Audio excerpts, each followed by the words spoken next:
নমস্কাৰ, মোৰ নাম ৰিংকু তালুকদাৰ। এটা লেটেষ্ট নিউজ আছে, সেইটো হ'ল শ্যামকানু মহন্ত তেখেতে জামিন পাবৰ বাবে আবেদন কৰিছিলে। মানে তেওঁ এতিয়া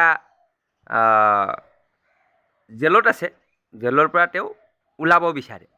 তো ওলাবলৈ হ'লে মানে কোৰ্টক আবেদন কৰিব লাগে যে মোক জামিন লাগে, যিহেতু তেওঁ এতিয়ালৈকে দোষী সাব্যস্ত হোৱা নাই।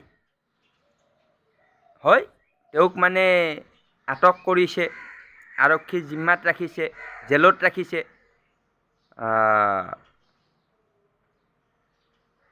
অপৰাধী হিচাপে গণ্য কৰিছে, কিন্তু সেইটো প্ৰমাণিত নাই হোৱা। এটা আইনৰ নিয়ম মতে, আৰু যিসকল আইনৰ মানুহ তেওঁলোকে গম পাব, যেতিয়ালৈকে দোষীজন দোষী হিচাপে প্ৰমাণিত নহয়, তাৰ পূৰ্বে জামিন আবেদন কৰিব পাৰে। জামিন আবেদন কৰিলে কোৰ্টে মানে যদি দেখা পায় যে ঠিক আছে, জামিন পাই যাব পাৰে, জামিন পাই গ'লে তেওঁ মুকলি আকাশৰ তললৈ আহিব পাৰে, মানে ওলাই আহিব পাৰে। ওলাই আহি তেওঁ গুৱাহাটীত ঘূৰি ফুৰিব পাৰে, সেইবোৰ কৰি থাকিব পাৰে, আৰু কোৰ্টত বিচাৰটো চলি থাকিব। যেতিয়া দোষী সাব্যস্ত হয়, দোষী বুলি প্ৰমাণিত হয়, তেতিয়া শাস্তি হ'ব। সেইটোৱে হ'ল আইনৰ মানে বেছিক নিয়ম। আৰু যদি ফাঁচী হয় ফাঁচী হ'ব, 12 বছৰ জেল হ'লে জেল হ'ব, যি হয় হ'ব আৰু। কিন্তু তাৰ পূৰ্বে তেওঁ আবেদন কৰি ওলাই আহিব পাৰে। তেওঁ কি কৰিলে, আবেদনটো কৰিলে, কৰি কিনে আকৌ উঠাই ল'লে।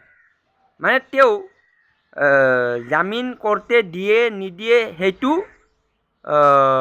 হ'বলৈ মানে নাপালে। তাৰে আগতেই তেওঁ মানে প্ৰথম জামিন লাগে বুলি আবেদন কৰিলে, আকৌ লগে লগে জামিন নালাগে বুলি উঠাই ল'লে। মানে তেওঁ ওলাই আহিব বিচৰা নাই। কিয় বিচৰা নাই? তেওঁৰতো কোনো ভুলে নাই। হয়, তেওঁ নৰ্থ ইষ্ট ফেষ্টিভেল আয়োজন কৰিছে, তেওঁতো আৰু জুবিন দাক আৰু পেটত চাকু সোমাই কিনে হত্যা কৰা নাই, হয়নে? বা ডিঙিতটো আৰু ডেগাৰ মাৰি কাটি দিয়া নাই, হয়নে? তেওঁতো একো গমেই নাপায়। তেওঁ বিজনেছ মিটিঙত বিজনেছ কৰি আছে, হয়নে? মিটিং কৰি আছে। হয়, তেওঁ অনুষ্ঠানটো আয়োজন কৰিছে। এতিয়া চাওক, আপুনি এখন বিয়া পাতিলে, বিয়াখনত বিভিন্ন মানুহ মাতিলে, সেই মাতা মানুহবোৰৰ মাজত কিবা এটা কাজিয়া মদ তদ খালে, খাই কিনে মাৰপিট লাগি গ'ল, তেতিয়া কি বিয়াৰ দৰাজনৰ জেল হ'ব নেকি? দৰাজনৰ দোষ হ'ব নেকি?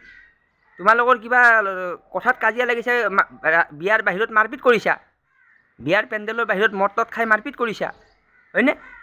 পুলিচে দৰাজনক আটক কৰিব, সোধা পোছা কৰিব, কিন্তু দৰাজন দায়ী নহয়। তো শ্যামকানু মহন্ত হ'ল দৰা, মানে অনুষ্ঠানটোৰ মানে তেনেকুৱা।